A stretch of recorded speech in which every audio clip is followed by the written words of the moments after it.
Muchas gracias por la invitación y felicitar por el espíritu de generar intercambio, debate y demás. Yo voy de formación profesional, alejarme como viene la tónica, voy a concentrar mis preocupaciones, digamos, en el cruce entre asistencia, política asistencial, trabajo y protección social, que es lo que vengo trabajando hace un tiempo. Primero voy a hacer dos aclaraciones conceptuales para unificar, digamos, de qué estoy hablando y después plantear algunas preocupaciones que tengo en este sentido. Lo primero, cuando digamos, uno se pone a leer sobre qué se entiende por política asistencial, lo que encuentra es que es bastante poco, por lo menos en relación con otros campos de actuación del Estado, ¿no? Estado de bienestar o política social, o seguridad social, etc. De lo que hay, básicamente aparece asociado a programas de naturaleza no contributiva, y con lo que esto puede discutirse, pero digamos no asociado, como aparecía hoy, a prestaciones derivadas del trabajo, ¿sí? Y, o si no, programas dirigidos a los pobres en su condición de tales, sabiendo que hay otros determinantes de la pobreza, mucho más relevantes que la asistencia, pero los programas que se dirigen a los pobres en esa condición. Sobre esa definición, Castel, que es un autor clásico en esta materia y que llega a discutir la asistencia desde el trabajo, y eso me parece que es un asunto a prestar atención, dice una cuestión más. Dice, bueno, no alcanza con ser pobre para tener derecho a la asistencia o para delimitar el área de actuación de la asistencia, dice, sino que hay dos criterios más que lo atraviesan. Uno, y dice, la pertenencia territorial o comunitaria, porque yo no me voy a meter, pero que me parece que hay una pista para toda esta cuestión del auge del territorio que tenemos desde hace unos años. Y lo otro, que tiene que ver con lo que se llama la aptitud e inaptitud para el trabajo, ¿no? Dice, la asistencia históricamente se ha preocupado por discriminar eso y acepta de alguna manera, dice, no hay un problema de principios en cierta protección a sectores que probablemente no pueden cubrir sus necesidades trabajando, pero tiene una relación bastante más complicada con aquellos que en principio son aptos para trabajar. Entonces, esa relación compleja entre asistencia y trabajo uno la encuentra históricamente. Tanto en este criterio como de delimitación, cómo se define, esto va cambiando y es objeto de disputa, y él dice también, esto es muchas veces traicionado, como que la forma que ha tomado la asistencia depende de una manera muy importante de lo que pasa en el mercado de trabajo, ¿no? Las leyes más históricas que se toman en esto, uno cuando se pone a estudiar aparece que una parte de la explicación de la forma que toma la asistencia tiene que ver con el mercado de trabajo. Y en esto quiero insistir, digamos, cómo es preciso, yo creo, y ahí creo que hay una dificultad hoy actual, no separar, o vincular de manera importante la discusión sobre asistencia con la discusión sobre trabajo, sobre todo para explicar por qué es precisa la asistencia. Eso es lo primero. Lo segundo, cuando uno mira de cuándo se colocan, de cuándo son históricamente esas producciones sobre asistencia, básicamente tiene un impulso a partir de los 80, a los 90, hay algunas cuestiones anteriores, que es básicamente cuando la política asistencial se amplifica, ¿no? Cuando en el marco del neoliberalismo, digamos, esto se amplifica. Ahí hay unos autores argentinos que hablan de que hay lo que ellos llaman tres funciones de la política social: la regulación del trabajo, los servicios universales, educación, salud, vivienda, infraestructura, y la política asistencial. Y ellos dicen, bueno, en el Estado social o en el Estado de bienestar, una buena parte de la intervención del Estado es básicamente en lo que tiene que ver con el trabajo y los servicios universales, y la política asistencial es más reducida, porque básicamente la protección se accede a través de estos mecanismos. En el neoliberalismo, el Estado neoclásico, como le llaman ellos, el Estado reduce su presencia en lo que tiene que ver con el mercado de trabajo, también en los servicios universales, o cambia su forma de concentración, descentralización, etc., y amplía, como decía recién, la política asistencial. Lo hace en principio en un contexto de crisis, ¿no? Los fondos sociales de inversión, por ejemplo, empiezan a fines de los 80, con la década perdida y todo lo demás, y se amplifican a partir de los 90 con la transferencia condicionada como la gran de esto, más otros siempre conjunto de programas asociados a esto. El artículo de llega hasta ahí, pero Figueira dice, bueno, hay un periodo posterior a este en el cual no es ni lo uno ni lo otro. El Estado retoma su actuación en la esfera del trabajo, retoma su actuación en los servicios universales y amplía el gasto público, pero además mantiene la asistencia. Entonces, yo creo que, digamos, a partir de eso uno debiera, y es la pregunta que yo me hago, decir, bueno, ¿por qué lo mantiene? ¿Qué me dice a mí que cuando el Estado retoma su actuación, cuando hay mejoras en el mercado de trabajo, cuando hay retoma también, como digo, en los servicios universales, sea además necesario mantener la política asistencial? Y ahí paso a más mis preocupaciones en relación a la situación actual. Cuando yo empiezo a procurar cuál es la explicación que me da el Frente Amplio, tanto como fuerza política como en el gobierno, no encuentro demasiada una explicación. No sé exactamente hoy por qué es preciso mantener la asistencia. Sí sé por qué es necesario convocar a los consejos de salarios, sé por qué la reforma de la salud, sé por qué la educación, pero no sé hoy por qué es preciso la política asistencial. Desde dónde construimos, Andrea hablaba de una debilidad de los actores, yo creo también lo mismo. Digo en términos generales, no algunas personas concretas que sí lo hacen, digamos. O más aún, en realidad, cuando uno empieza a mirar, encuentra una explicación claramente en el 2005, antes también en los documentos del Frente Amplio. Ahí sí hay una clara explicación de por qué la política asistencial era necesaria y está construida en clave de emergencia y crisis. Tenemos una situación de crisis antes del 2002, mucho más después del 2002. Eso justifica una política asistencial que ahí se define como transitoria, y la explicación es que acá hay gente que lo está pasando muy mal y hay una responsabilidad colectiva en responder a eso. Ahí es clara la explicación. Ya en el 2007, con el plan de equidad, para mí la explicación se vuelve opaca y crece, para mi gusto, la opacidad. El plan de equidad, que es el dispositivo, la reforma que institucionaliza de manera importante la política asistencial, porque ahí ya no dice, bueno, como el PAN va a ser una cuestión transitoria, sino que estabiliza, crea la red de asistencia e integración social, asume que parte de lo que el gobierno va a hacer es asistencia. Pero repito, eso no queda demasiado claro, más allá de que ha cambiado la estructura de riesgo y que el sistema de protección no se ajusta a esa estructura de riesgo, pero igual que sigue sin quedar claro qué quiere decir exactamente eso. Al pasar, dice un par de veces, pero es absolutamente al pasar, que acá hay personas que capaz que en el corto tiempo no consiguen trabajo y alguna otra referencia así. Pero no hay una discusión, insisto, yo no consigo identificar un argumento que me explique por qué, insisto, es preciso sostener la política asistencial fuera de un contexto de emergencia.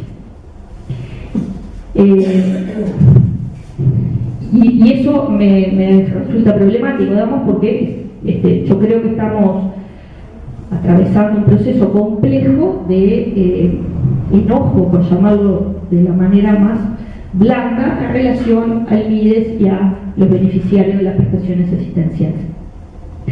Yo hace muchos años escuché a García Méndez, que trabaja en temas de niños, niñas y adolescentes, que dijo una frase que dijo: cuando el Estado no da respuestas serias, la sociedad tiende a dar respuestas brutales.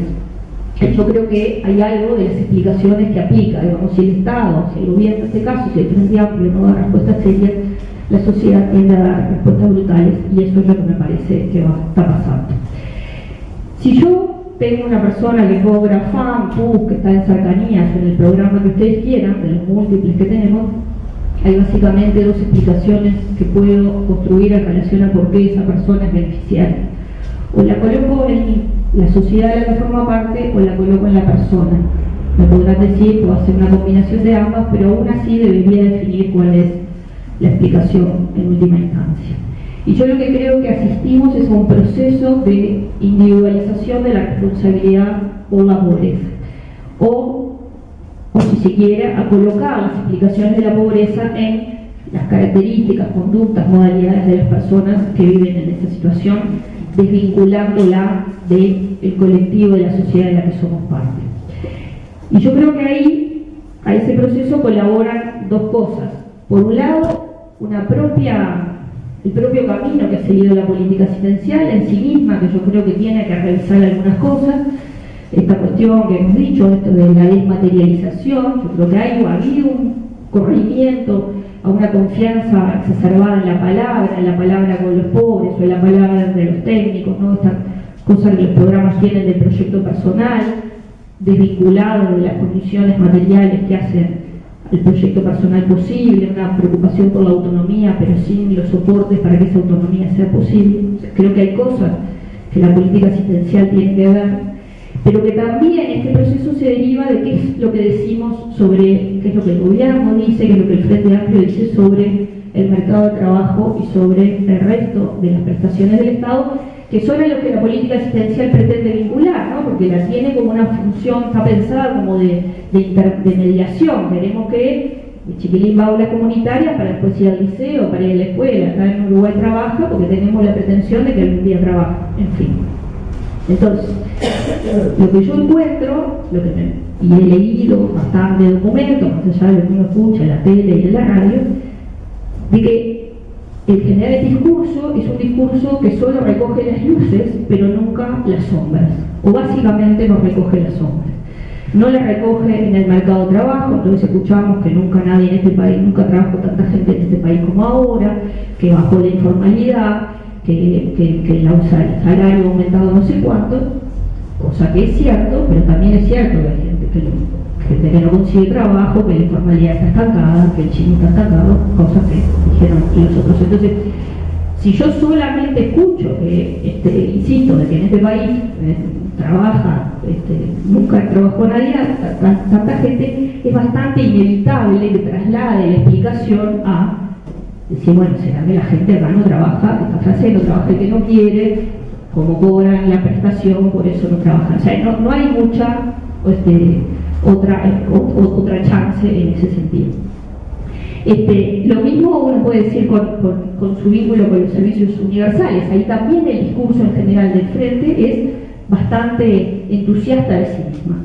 Puede reconocer algunas dificultades en la educación secundaria, pero después todo lo demás parece funcionar bien. La salud parece funcionar maravillosamente y en general la educación también.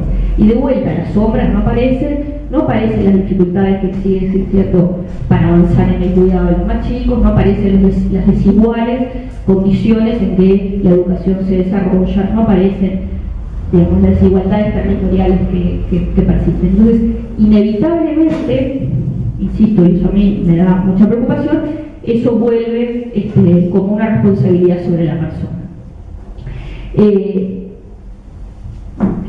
Claro, me dirán, bueno, sí, nadie va a cortarse las venas en público, pero entonces el costo es este proceso en el que estamos asistiendo, que yo les digo, digamos, de una culpabilización importante a los pobres de su situación, ¿no? Donde ahí estamos colocados la explicación y el enojo colectivo con eso. Y en relación con el trabajo, de una manera que todavía es un poco más complicada aún, porque el trabajo aparece, sí se trae en el vínculo con la asistencia como para la salida de la asistencia, ¿no? Entonces todos queremos que trabajen, todos los programas pretenden que los beneficiarios o las madres o los padres o quien sea trabaje, pero la explicación de por qué se ingresa a la asistencia aparece vinculada al trabajo. No sabemos por qué la gente cae en la asistencia. Entonces, yo creo que la asistencia muestra, digamos, la necesidad de asistencia, nos devuelve una cara que no nos gusta ver, nos devuelve un acceso, la persistencia, un acceso desigual al bienestar, un acceso desigual al trabajo, un acceso desigual a la educación y a la salud. Y entonces, como eso no nos gusta, digamos, colectivamente pasa a ser más fácil desplazar la responsabilidad y la molestia y el enojo a los más pobres. Cuando uno lee Castells, aparece históricamente un proceso de criminalización y estigmatización a aquellos que lo que llama los válidos, digamos, para el trabajo que no consiguen hacerlo. Yo creo que nosotros estamos en ese proceso, ¿no? Hay una argentina que dice, en relación a la crisis, dice, bueno, los sujetos que eran entendidos como víctimas de una situación, también ella dice acá, pasan a ser, pasan ahí en sus características o en sus territorios a estar la explicación de la pobreza. Entonces ahí me parece que hay un problema que es complicado, que me parece que la política asistencial tiene que lograr salir, dar la discusión fuera de ella. Claro, va a tener la resistencia digamos, nadie quiere escuchar malas noticias, pero lo que pasa, digamos, si la mala noticia no la escuchamos, la mala noticia se expresa en esto que yo digo de enojo colectivo y de quiebre de cualquier dificultad para construir un colectivo en el que podamos reconocer más todos, unos cuantos por lo menos, pero eso supone, como digo, traer la discusión sobre las oscuridades. Claro, nunca parece ser el momento adecuado, porque cuando asume el gobierno, porque acaba de asumir y porque a los 2 años en este país ya estamos en campaña electoral. Entonces, esa discusión, ahora mira, no, ahora no la vamos a dar, pero no sabemos cuándo es el momento dado. El otro elemento es también para traer a Castells, que ¿no? Más en relación con la protección social, digamos, también hay sobre protección social, hay perspectivas más amplias y perspectivas más restringidas que la asocian sobre la pobreza. Él tiene una perspectiva más amplia y dice, bueno, son los mecanismos para responder a los riesgos son los acontecimientos propios de la vida, y dice él, son los que dan la posibilidad de existencia como de individuo. Digamos, uno se desarrolla, efectivamente desarrolla su autonomía en la medida que tiene soportes, y esos soportes para él vienen del trabajo y vienen de lo que él llama la propiedad social, que son los servicios universales. Bueno, uno puede decir tiene razón o no tiene razón, pero si en principio compra el argumento, él es contundente en los límites que tiene la asistencia para una vida de cierta autonomía y de cierto desarrollo. Y me parece que también ya tenemos bastante acumulado en el sentido de los límites que está teniendo la asistencia. Por eso nosotros vemos con algunas cosas que hemos hecho con el MIDES en facultad, ese trayecto de que la persona sale de un programa asistencial al otro, pero no logra la salida, una incorporación formal al mundo del trabajo, una inserción estable en el sistema educativo. Y entonces, insisto, esa discusión, hay cuestiones que son adentro de la propia asistencia, pero si esa discusión no se lleva afuera, y lo que significa asumir las oscuridades y no solo las luces de estos años, bueno, mi preocupación, digamos, mi expectativa es que esto va a tender a complejizarse, salvo dramáticamente en una situación de crisis, porque en la situación de crisis lamentablemente todos estamos más dispuestos y tenemos más paciencia con que haya asistencia para lo que se supone gente que no trabaja. Nada, también.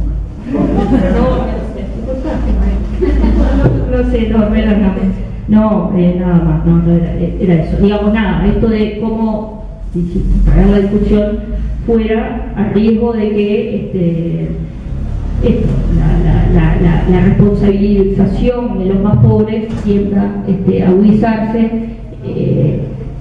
tienda este proceso de criminalización, además territorializada, también tienda a aumentar, y no solo por la derecha, digamos, sino también por esto que digo, que la asistencia se vuelve contra el propio desempeño de la izquierda en el gobierno. No.